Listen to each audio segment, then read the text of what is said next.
Un important campus américain transformé en champ de bataille. Des centaines de nationalistes blancs prennent d'assaut l'Université de Virginie. Ils protestent contre le déboulonnement d'une statue confédérée. C'est un baril de poudre prêt à sauter.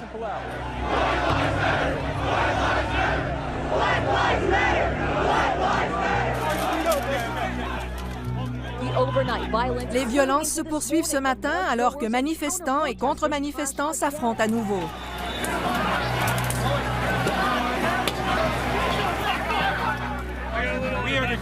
Nous sommes déterminés à reprendre notre pays. Nous allons remplir la promesse de Donald Trump. On y croit. C'est pour ça qu'on a voté pour lui. Parce qu'il a dit qu'il allait nous redonner notre pays. Et c'est ça qu'on va faire. Une scène horrifiante à Charlottesville alors que cette voiture a foncé dans la foule. Selon les témoins, le conducteur a ensuite fait marche arrière, entraînant au moins une personne avec lui.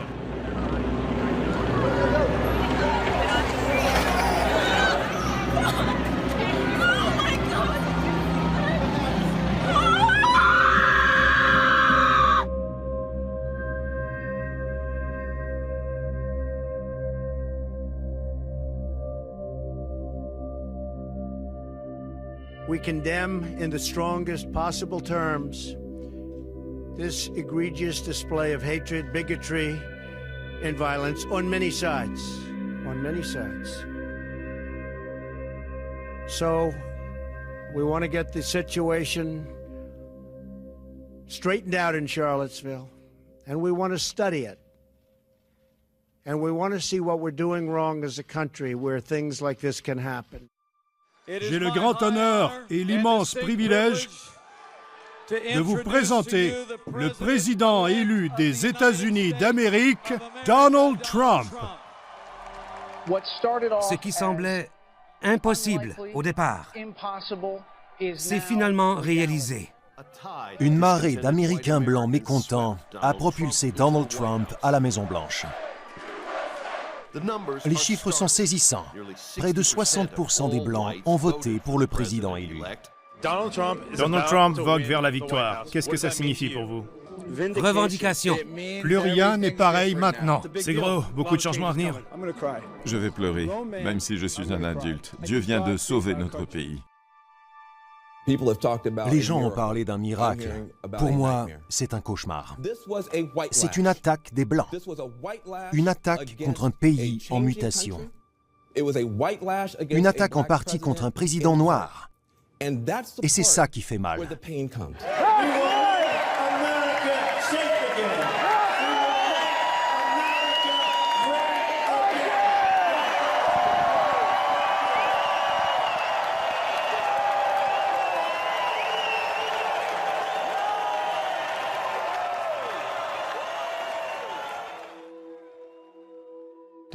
Donald Trump n'est pas un président élu ordinaire. Il est raciste, sexiste, misogyne, narcissique, xénophobe et fanatique. À la suite de l'élection de Donald Trump, le discours dominant était qu'il est scandaleux qu'un politicien américain ait pu se hisser au poste le plus prestigieux du monde en utilisant les gens de couleur comme bouc émissaire. C'est carrément un raciste et il agit comme ça depuis 16 mois.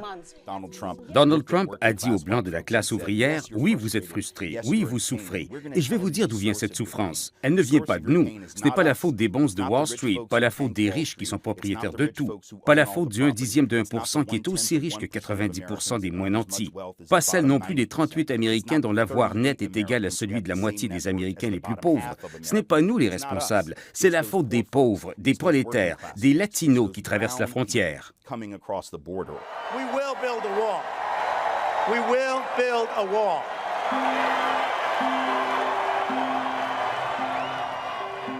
Trump s'est adressé à la classe ouvrière blanche en leur disant que le Mexique envoyait des violeurs, des criminels et d'horribles voyous chez nous.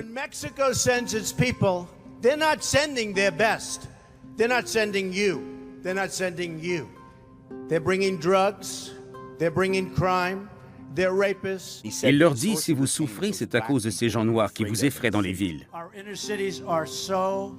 So bad right now. The danger, the crime. You walk to the store for a loaf of bread, you get shot. La rhétorique de la loi et de l'ordre tourne toujours autour de ça. Law and order must be restored. Tout ça crée un amalgame. Ce qui est noir est dangereux. What do you think Black Lives Matter is after? I think they're trouble. I think they're looking for trouble. I saw them with hate coming down the street. Il a fait la même chose avec les musulmans. Donald J. Trump is calling for a total and complete shutdown of Muslims entering the United States until our country's representatives can figure out what the hell is going on. Bien sûr, tous les musulmans ne sont pas des gens de couleur. Mais dans le monde d'après le 11 septembre, impossible de ne pas faire un amalgame raciste. En fait, Donald Trump a acquis sa stature politique en insinuant que Barack Obama n'était peut-être pas américain. Recently, you've spent a lot of time talking about President Obama's birth certificate or lack thereof. You don't seem convinced that he has one. No, I'm not convinced that he has one. You are not allowed to be a president if you're not born in this country. He may not have been born in this country. Trump a dit que quiconque pense que son ordre du jour de Birther est raciste n'a jamais regardé son émission, ajoutant, et je cite, « Comment pourrais-je être raciste? J'ai engagé Arsenio Hall. » You've said a lot of things over the years that people say just make you not serious. I mean, one of the big things is on the birth certificate. Why does that make me not serious? I mean, I think that resonated with a lot of people. But you don't still question that he was born in the United States, do you? I have no idea. Tout ça vient soutenir la notion que d'un côté, il y a les Blancs, nous sommes les vrais Américains, les bons Américains, et de l'autre côté, il y a tous ces gens de couleur dont il faut nous protéger. We don't want them in our country.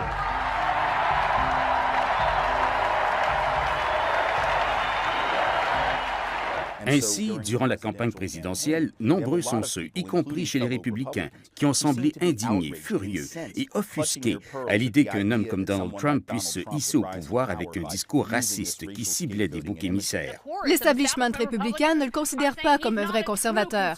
Voici ce que le représentant républicain Paul Ryan a dit sur le projet de Trump d'empêcher les musulmans d'entrer au pays. Ce n'est pas du conservatisme. Ce qui a été proposé hier ne reflète pas les valeurs de ce parti.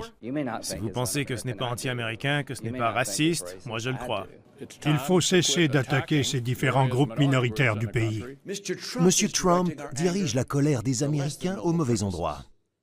Il fait des musulmans et des immigrants mexicains des boucs émissaires.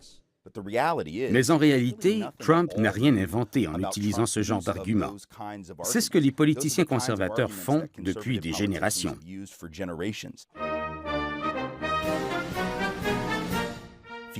Déjà dans les années 60, Richard Nixon, en défendant sa prétendue stratégie du Sud, utilisait le même vocabulaire de la loi et de l'ordre pour attirer le vote des Blancs. When the nation with the greatest tradition of the rule of law is plagued by unprecedented lawlessness, when a nation has been known for a century for equality of opportunity is torn by unprecedented racial violence, then it's time for new leadership for the United States of America.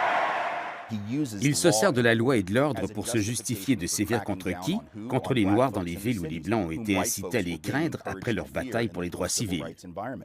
Crimes of violence in the United States have almost doubled in recent years, and it will get worse unless we take the offensive.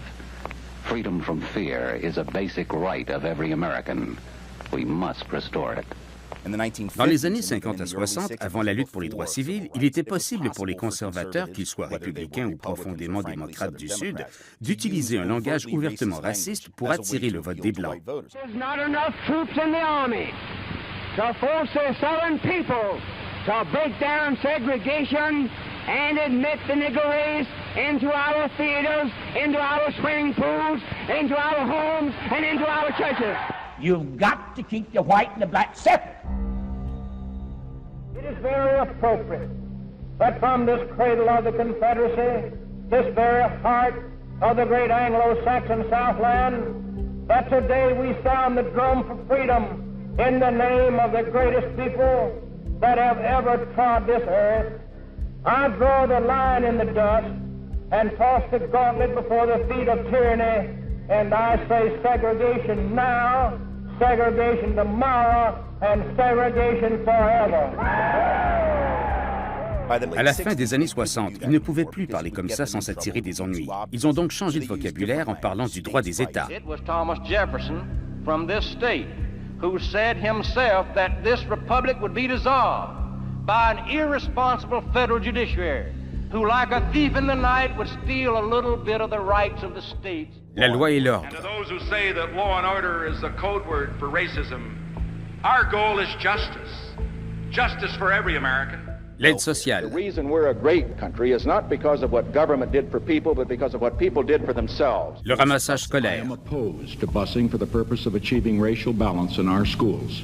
Tout ça était destiné à exacerber la rancœur raciale des Blancs. Lee Atwater, un des plus éminents consultants conservateurs et républicains du pays, a admis dans un enregistrement de 1981 que lui-même, ainsi que d'autres gens comme lui, avaient délibérément utilisé un langage codé à partir des années 60, sachant qu'il en résulterait des politiques publiques qui nuiraient démesurément aux Noirs. You start out in 1954 by saying nigger, nigger, nigger. By 1968, you can't say nigger. That hurts you, backfires. So you say stuff like forced busing, states' rights, and all that stuff. And you're getting so abstract now. You're talking about cutting taxes, and all of these things you're talking about are totally economic things. And the byproduct of them is blacks get hurt worse than whites. Et comme Atwater l'admet lui-même, il voulait vraiment jouer dans la tête des Blancs et nous faire croire qu'encore une fois, nos ennemis étaient les Noirs ou les Latinos, même si ce n'était que sur le plan fiscal. According to an analysis by the Senate Finance Committee, the McGovern bill would make 47% of the people in the United States eligible for welfare. 47%. Almost every other person in the country would be on welfare. And who's going to pay for this? Well, if you're not the one out of two people on welfare, you do. Ça a été très efficace pour attirer le vote de nombreux cols bleus de race blanche qui votaient traditionnellement pour les démocrates. Car plutôt que de dire que l'ennemi, ce sont les grandes entreprises au lieu des patrons, d'où l'utilité d'avoir des syndicats pour protéger nos intérêts, maintenant l'ennemi, c'est le gouvernement central. Pourquoi? Parce que ce gouvernement central est désormais au service de ces Noirs, de ces immigrants latinos, bref, au service de ces gens qui ne sont pas nous. Les syndicats refusaient d'y inclure les gens de couleur, alors qu'en fait, ça aurait doublé la taille du syndicat. Ils auraient alors été en meilleure position pour négocier avec l'élite. Mais ils étaient obnubilés par cette idée de supériorité des Blancs.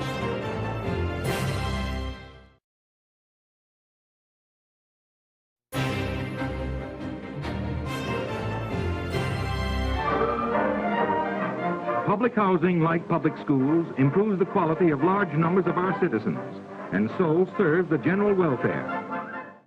Rappelons-nous que ce qu'on appelait les programmes d'assistance sociale étaient très populaires dans les années 30 et 40. Ils étaient populaires parce que la plupart de ceux qui en bénéficiaient étaient blancs. Mais lorsque le gouvernement fédéral a commencé à être perçu comme favorable aux Noirs et défavorable aux Blancs, en ce sens que leurs impôts étaient dépensés en faveur des Noirs ou des Latinos, d'un seul coup, notre fibre libertarienne est réapparue. Et nous avons statué que le gouvernement fédéral était le diable dans plusieurs régions du pays. Ils ont besoin des prêts étudiants parce que les frais de scolarité sont hors de contrôle. Pourtant, dès qu'ils considèrent que ces avantages profitent de manière disproportionnée aux Noirs et aux Latinos, ce que la droite leur a fait croire de façon magistrale, ils finissent par voter contre ces programmes parce qu'ils ont l'impression d'être perdants, qu'on prend l'argent des Blancs pour le redistribuer aux Noirs et aux Latinos. Whenever Washington has tried to do things the people should be doing, it has failed and failed miserably. Welfare is a classic example. Revenons en 1976. Ronald Reagan raconte alors l'histoire d'une fraudeuse de l'aide sociale se promenant en Cadillac et celle de John Book, un code signifiant les hommes noirs, s'achetant des T-Bones avec des coupons alimentaires. En 1980, Reagan lance sa campagne électorale dans la ville de Philadelphia au Mississippi, qui n'était célèbre que pour avoir été le théâtre des meurtres de 3 militants des droits civils survenus en 1964. N'oublions pas non plus que le slogan de Reagan en 1980 était « Rendons sa grandeur à l'Amérique ». We will make America great again. Donc, le Trumpisme n'a rien inventé. Il vient d'une politique dont le but a toujours été d'exacerber l'anxiété et la rancœur raciale des Blancs. Donald Trump n'est peut-être pas aussi subtil que certains de ses prédécesseurs. Build that wall. Build that wall. Build that wall. Build that wall. Build that wall. Build that wall. Build that wall. Mais il prône un style politique qui a toujours constitué la norme depuis les 40 dernières années. En fait, l'histoire de l'Amérique est celle d'hommes blancs riches, très semblables à Trump, qui blâment les gens de couleur pour les problèmes encourus par les blancs de la classe ouvrière. En fait, ça précède la fondation du pays. Il faut retourner à l'époque coloniale, alors que ceux qu'on appelait les Blancs et les Noirs ont réalisé que c'était dans leur intérêt commun de s'opposer à l'élite économique qui dirigeait la colonie de Virginie. Ainsi, on a vu des serfs et des colons faire front commun avec des esclaves pour renverser l'aristocratie lors de la révolte de Nathaniel Bacon en 1676, après avoir constaté que leur destin était semblable à plusieurs égards. À la suite de cette révolte et de plusieurs autres survenues à la fin du 17e siècle, l'expression « race blanche » a commencé à être utilisée dans le vocabulaire juridique ainsi qu'en littérature. Sauf qu'historiquement, ce qu'on appelle la race blanche n'a jamais existé. La plupart des Européens se détestaient et se sont entretués durant des siècles.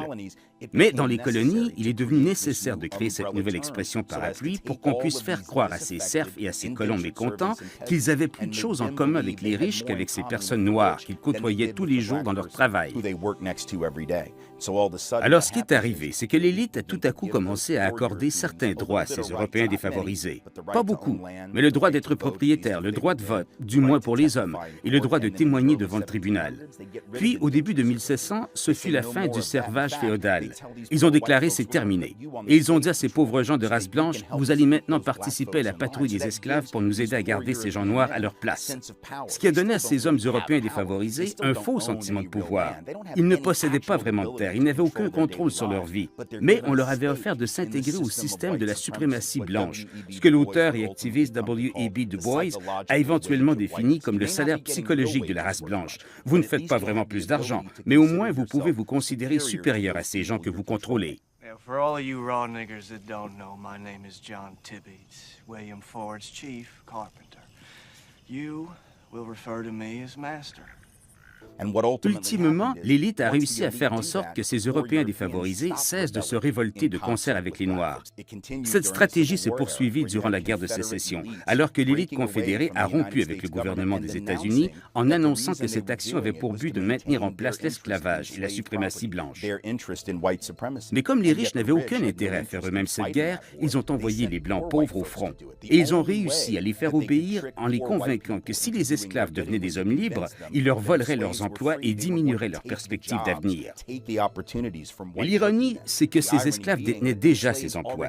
On pouvait les faire travailler à la ferme gratuitement. Quand vous avez le choix entre un homme qu'on ne paye pas et un autre qu'il faut payer, lequel des deux aura le boulot d'après vous? Celui qu'on ne paye pas, évidemment. Et en ce sens, les Blancs de la classe ouvrière se retrouvaient lésés par cette pratique de l'esclavage. Leur salaire était maintenu très bas, mais on leur disait « ce sont eux vos ennemis ». Encore une fois, on employait la stratégie de diviser pour régner, comme on l'avait fait à l'époque coloniale. Des années plus tard, la même chose s'est reproduite avec le mouvement syndical. Les syndicats refusaient d'y inclure les gens de couleur, en se basant sur le raisonnement, devenu une profession de foi, voulant que si on travaille avec ces gens-là, qu'ils soient chinois, noirs ou mexicains, ça va nuire au professionnalisme du métier. Alors qu'en fait, ça aurait doublé la taille du syndicat. Ils auraient alors été en meilleure position pour négocier avec l'élite. Mais ils étaient totalement obnubilés par cette idée de supériorité des Blancs, se disant « je ne gagne peut-être pas beaucoup, mais au moins je ne suis pas noir, au moins je ne suis pas latino ». Ils s'accrochaient à leur identité raciale aux dépens même de leurs intérêts économiques. Et pourquoi? Parce qu'on les avait convaincus que leurs ennemis étaient les gens de couleur. Et ça se continue aujourd'hui avec le Trumpisme. With immigration, you better be smart and you better be tough, and they're taking your jobs, and you better be careful. You better be careful. Quand Donald Trump s'adresse à cette classe ouvrière blanche, il leur dit « Si vous n'avez pas de travail, c'est parce qu'un Mexicain vous l'a volé. Ou si vous payez trop d'impôts, c'est à cause des programmes d'aide sociale qui profitent à des illégaux ou à des Noirs qui vous volent tout votre argent. » C'est une autre façon de diviser pour régner. En forçant la main-d'œuvre à demeurer dans son pays d'origine, on empêche les travailleurs de s'unir et de se battre pour obtenir de meilleures conditions de travail. C'est encore une fois la même stratégie de diviser pour pour régner. L'autre ligne de pensée dominante dans la foulée de l'élection de Donald Trump a été de dire « ce n'est pas la race qui a joué, ni le racisme, c'est cette bonne vieille anxiété économique. » Nous n'avons pas assez abordé les problèmes économiques qui sont si importants pour les gens des villes ouvrières comme celle de Youngstown, en Ohio. Mais si la victoire de Trump n'était due qu'à l'insécurité économique, on aurait pu s'attendre à ce que les Noirs et les Latinos se ruent vers Donald Trump, car toute mesure de bien-être économique profite beaucoup plus aux gens de couleur qu'aux Blancs. Donc, si rien d'autre que l'anxiété économique et la stagnation des salaires avaient compté, si les pertes d'emplois manufacturiers, qui affectent surtout et d'abord les quartiers des villes traditionnellement noirs depuis les années 70, avaient été les seules raisons pour pencher du côté de Donald Trump, une majorité imposante de Noirs et de Latinos aurait voté pour lui, ce qui ne fut pas le cas. Clinton a obtenu 89% du vote noir et du vote hispanique. Clinton a dépassé Trump chez les Latinos par 38 points. En fait, dans les mois qui ont suivi les élections, plusieurs sondages ont démontré de manière concluante que la véritable clé du succès de Trump ne s'appuyait pas sur l'anxiété économique, mais bien sur l'anxiété culturelle, avec cette idée mise de l'avant que le pays est en train de changer, et de changer pour le pire. Un de ces sondages a aussi révélé que lorsqu'on a demandé aux gens s'ils pensaient que le pays allait moins bien ou plutôt mieux depuis les années 50, ils ont répondu avec une écrasante majorité que le pays avait décliné, que c'était pire qu'avant. Maintenant, si on regarde ça objectivement, pour qui l'Amérique a-t-elle décliné depuis les années 50? La condition des gens de couleur s'est améliorée. La condition des femmes s'est améliorée. Les choses se sont aussi nettement améliorées pour toute personne qui n'est pas d'allégeance chrétienne. Pour tous ces groupes, le pluralisme a été avantageux. Mais pour le seul groupe qui n'a jamais rien eu à partager, le sentiment de perte culturelle est très fort. Je suis d'accord avec Trump lorsqu'il dit que nous avons été négligés. Avec tous ces divers groupes d'intérêt qui ont plaidé leur cause et se sont fait entendre, nous avons été mis de côté en quelque sorte. Nous sommes pourtant la majorité ici. Je suis né et j'ai été élevé dans ce pays. Que pensez-vous de Barack Obama? Je pense qu'il est musulman. Bien sûr, ça influence ma décision de voter pour lui ou non. Obama est musulman et terroriste. Personne ne peut me dire le contraire. On ne sait même pas s'il est américain.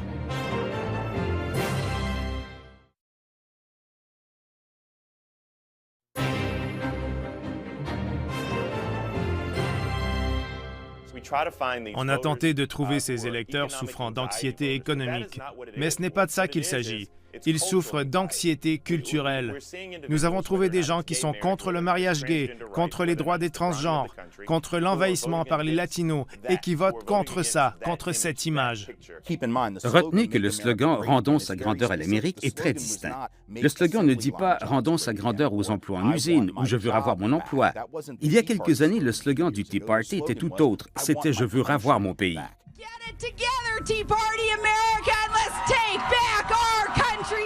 Même si ce sont les gens de couleur qui ont le plus souffert de la récession économiquement, ce sont les Blancs qui ont fondé le Tea Party parce qu'ils craignaient de perdre leur pays. Notre pays s'en va à la dérive très rapidement. Notre pays est en perdition. Les musulmans sont en train de nous envahir. On ne croit pas que notre président est un chrétien.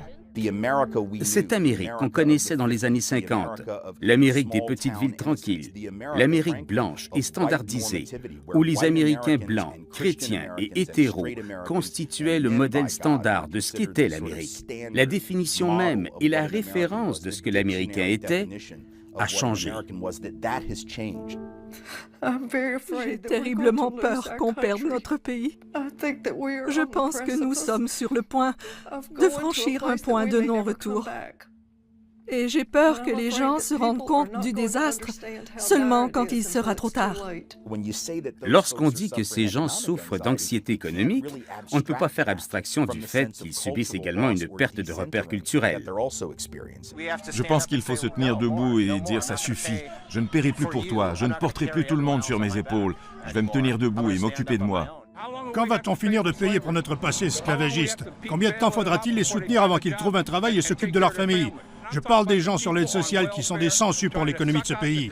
Ils veulent une maison gratuite, une voiture gratuite, de l'essence gratuite. Ils veulent tout ça parce qu'ils pensent que ça leur est dû. Non. Dans ce pays, trouve-toi un emploi et travaille.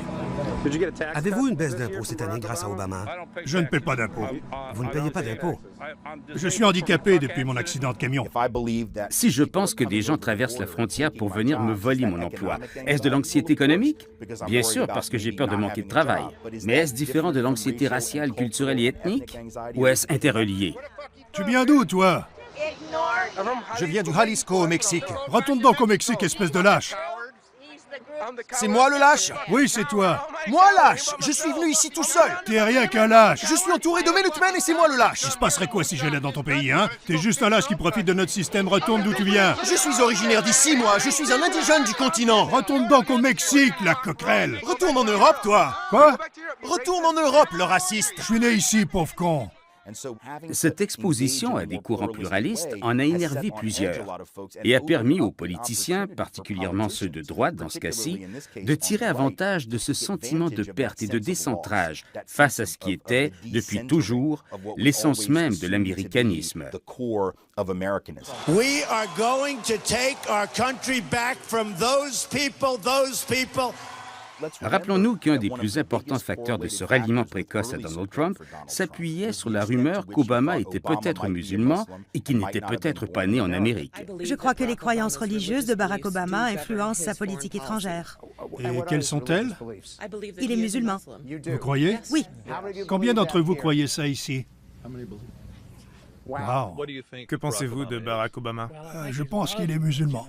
Bien sûr, ça influence ma décision de voter pour lui ou non.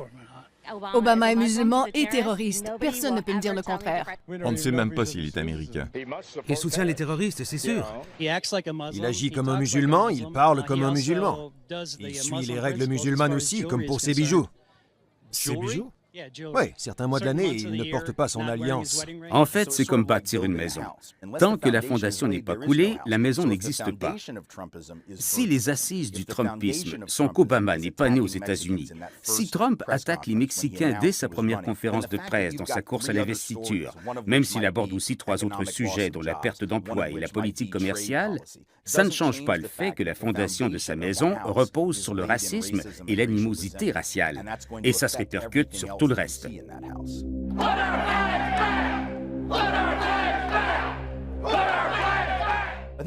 Ce n'est pas une coïncidence si, au même moment où l'on voit Donald Trump recevoir l'appui de plusieurs gens qui s'inquiètent de voir l'Amérique changer et qui ont peur de perdre leur pays, qu'au même moment, des gens descendent dans la rue en demandant qu'on protège les monuments commémoratifs des Confédérés, qu'on déboulonne dans des villes comme la Nouvelle-Orléans et un peu partout ailleurs au pays.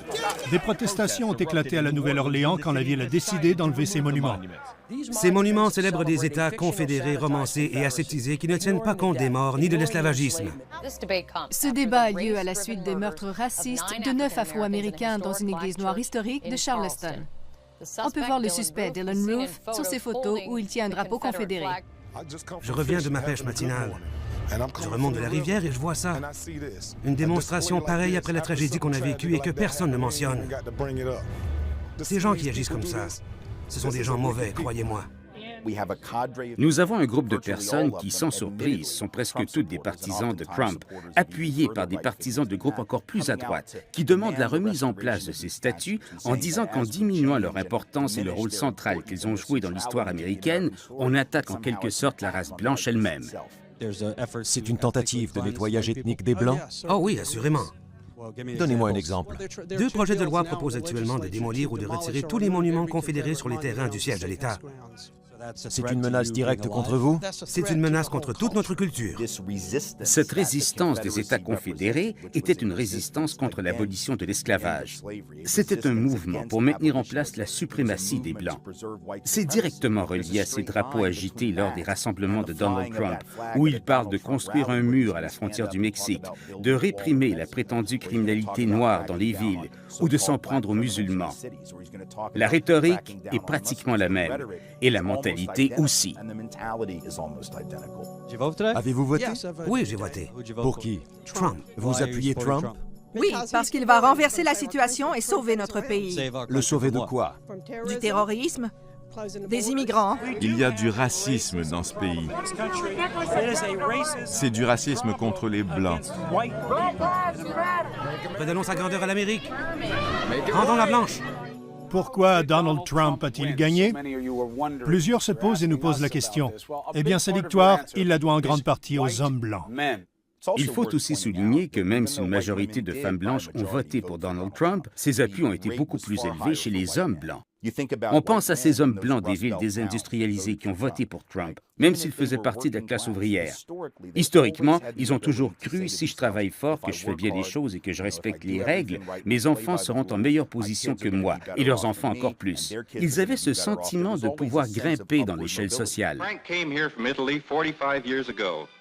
He's got his own place up on the hill. Come Christmas, it's full up with his children and grandchildren. Les gens de couleur n'ont jamais entretenu cet espoir. Ils ont toujours su que le système était truqué. Mais si moi, je ne m'en doute pas, parce qu'en général, grimper les échelons a toujours fonctionné pour ma famille ou les gens de ma communauté, si je n'ai pas saisi que le jeu est truqué, je me retrouve tout à coup en difficulté parce que l'économie a changé en devenant globale et que soudainement, les emplois ont commencé à quitter l'Amérique. Les usines se sont déplacées au Mexique, au Sri Lanka ou n'importe où ailleurs à l'étranger parce que les patrons pouvaient faire plus d'argent. Alors mes attentes ne sont plus comblées et c'est moi maintenant qui ai de la difficulté à m'en sortir.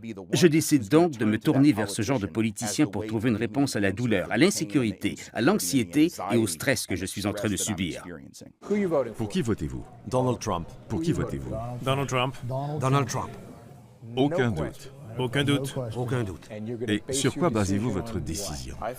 Je pense qu'on est au bord du précipice. L'ouvrier, la classe ouvrière est en voie d'extinction. Cette idée que même si tu n'es qu'un simple col bleu, mais que tu es prêt à travailler dur, que, comme le dit l'adage, si tu es un homme fort au dos solide qui peut lever des choses, tu auras toujours du travail. Historiquement, c'était vrai. Durant la plus grande partie de l'histoire de l'humanité, l'économie était axée sur des modèles de production qui avantageaient généralement les hommes, parce que la force physique était un gros atout. Mais nous vivons maintenant à une époque où l'économie est axée sur l'analyse et les services. Elle ne repose plus sur la force physique. Elle demande des compétences d'analyse, des compétences de communication. Ces compétences sont beaucoup plus diffuses, on les retrouve partout dans le monde. Ainsi, la notion traditionnelle de la masculinité est remise en question par une économie qui s'appuie de plus en plus autant sur le travail des hommes que sur celui des femmes. Et ça se produit alors que l'Amérique devient de plus en plus multiculturelle et multiethnique. Les gens de la communauté LGBTQ ont maintenant plus de perspectives d'avenir, plus de reconnaissance et plus de visibilité. En combinant ces changements à l'évolution et à la transformation globale de l'économie, sans oublier l'élection d'un premier président noir en 2008, ainsi que l'émergence d'une culture populaire profondément multiculturelle, nous avons là tous les ingrédients pour plonger le mâle blanc dans une profonde crise d'anxiété. C'est un homme qui correspond à l'image du mâle alpha. Regardez ces 3 mariages, le genre de femme qui lui plaît. De nombreux hommes blancs sont séduits par ce discours. N'oublions pas que cet homme s'est vanté d'avoir agressé sexuellement des femmes.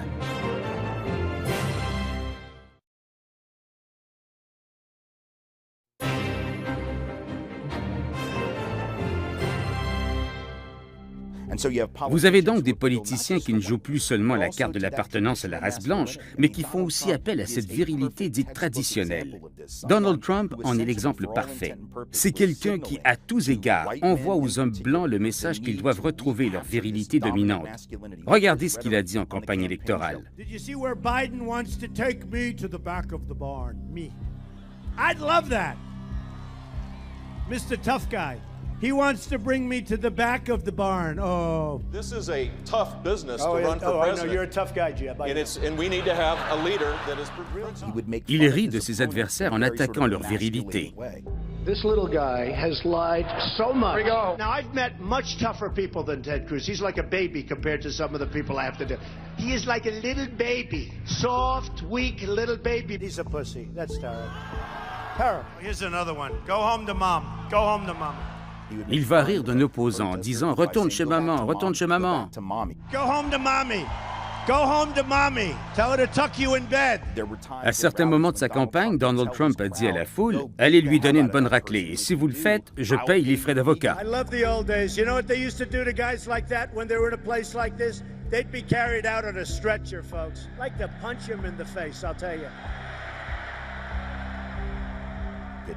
C'est une virilité vieux jeu basée sur la force physique, avec une volonté de dominer et de contrôler. Look at all these strong people out here in the audience. See, years ago I would have said, look at all these strong men. But today if you say that, they say, You're sexist. That's horrible. Hillary Clinton would say, that was a horrible statement. Une autre stratégie qu'utilise Donald Trump pour jouer sur l'anxiété masculine est de dire que le politiquement correct tue la liberté d'expression, que maintenant les hommes ne peuvent plus s'exprimer comme avant. You've called women you don't like fat pigs, dogs, slobs, and disgusting animals. You once told a contestant on Celebrity Apprentice it would be a pretty picture to see her on her knees. What I say is what I say.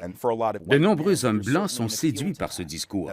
Et je pense qu'on arrive mal à comprendre pourquoi lorsqu'on s'arrête seulement à la race sans y relier le genre et la sexualité. Parce que Trump est une sorte d'archétype classique du mâle alpha hétérosexuel. N'oublions pas que cet homme s'est vanté d'avoir agressé sexuellement des femmes. Une nouvelle vidéo provoque une onde de choc dans la course présidentielle ce soir. Dans une entrevue filmée à son insu en 2005 pour l'émission Access Hollywood, Donald Trump parle en termes vulgaires des femmes qu'il drague. Et les hommes ne semblent pas lui en vouloir pour ça. Et après, il veut les prendre par la chatte? Je veux les prendre par la chatte. Les gars parlent comme ça dans les bars quand ils voient une belle fille. On n'y peut rien. Des femmes aussi l'excusent. Dans les grands médias, on dit constamment que Trump est misogyne et que les femmes ne devraient pas voter pour lui. Comment réagissez-vous à ce lavage de cerveau? Écoutez, ça fait 62 ans que je suis mariée. Mon mari parle exactement comme lui. C'est un homme qui correspond à l'image du mâle alpha. Regardez ses 3 mariages, les femmes qu'il a fréquentées, le genre de femme qui lui plaît. Donald Trump personnifie un fantasme masculin très traditionnel auquel les hommes sont réceptifs. C'est tout à l'opposé de quelqu'un comme Barack Obama qu'on qualifiait de cérébral. Et qui dit cérébral dit mâle bêta, non? Être cérébral indique que vous n'êtes pas un mâle alpha, que vous n'êtes pas assez fort, que vous portez des vêtements mous, ce qu'on a d'ailleurs reproché à Barack Obama. La perception mondiale qu'on a de lui et de sa virilité est que c'est un homme faible. Regardez Poutine, qui lutte avec des ours et qui participe à des forages. Quand le monde regarde notre président, il voit quelqu'un qui porte des vêtements mous. L'époque du petit gars en pyjama sera terminée le 20 janvier parce que le mâle alpha est de retour. Because they asked me what I'd do, and I said, I'm going to bomb the shit out of them. It's true. I don't care. I don't care. They've got to be stopped. C'est un discours qui vise la race blanche, un discours à la virilité toxique, un discours hétérosexuel ultra dominant. Et tout ça définit en grande partie le phénomène Trump. Il n'en demeure pas moins que chaque fois dans l'histoire américaine que des hommes blancs riches ont dit à des blancs plus défavorisés que leurs ennemis étaient des gens de couleur, la réplique ne s'est jamais fait attendre.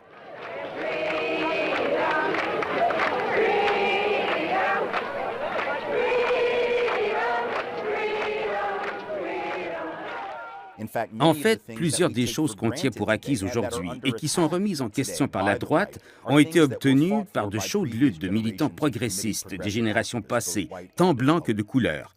Fondamentalement, il n'y a aucune raison qui nous empêche de faire la même chose aujourd'hui en tirant les leçons du passé.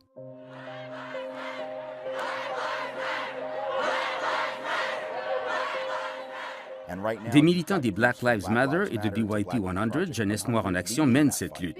Le BYP 100 exige l'abandon de ces politiques qui continuent à déshumaniser, à entraver et à tuer les Noirs, et exige un investissement immédiat dans l'avenir des Noirs. Pour ceux d'entre nous qui sont blancs, il faut retenir de ces 400 ans de lutte que nous n'arriverons jamais à créer une société véritablement juste si on ne s'implique pas dans cette lutte. Les gens de couleur ont visiblement tenté depuis des générations de nous parler, et ils ont quelquefois réussi. Mais en fin de compte, ce n'est pas aux gens de couleur de réparer les pots cassés. Ce n'est pas leur travail de nous convaincre qu'il faut être solidaire, c'est le nôtre. Il faut confronter nos semblables. Il faut s'asseoir et confronter des Blancs comme nous, tout comme les hommes ont dû s'asseoir et confronter d'autres hommes sur le sexisme, la misogynie et la culture du viol. Parce que c'est nous qui avons créé ce monstre et que c'est à nous de faire en sorte qu'on arrive à le vaincre.